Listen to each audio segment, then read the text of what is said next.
அங்கம்மா தங்கம்மா இருவருமே அக்கம் பக்கத்தினர். அங்கம்மா தங்கம்மாவிடம் கல்யாணத்திற்கு செல்வதற்கு நகையை இரவல் கேட்டாள்.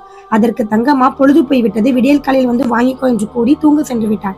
பின் தங்கம்மா கதவு தட்டப்பட்டு தங்கம்மக்கா தங்கம்மக்கா நகையை கொடுங்க என்று சத்தம் கேட்டது. தங்கம்மா கதவை திறந்து நகையை கொடுத்தாள். வெளியூருக்கு வேலைக்கு சென்றிருந்த தங்கம்மா கணவர் கோபால் காட்டு வழியே வீடு திரும்பிக் கொண்டிருந்தார்.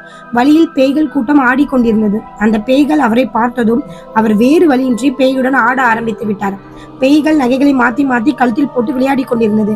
பேய்கள் நகைகளை கோபால் கழுத்தில் போட்டதும் சேவல் கூவியது. பொழுதும் விடிந்தது. உடனே பேய்கள் ஓடி மறைந்தன. கோபால் நகையுடன் ஓடி வந்து திண்ணையில் உட்கார்ந்தார்.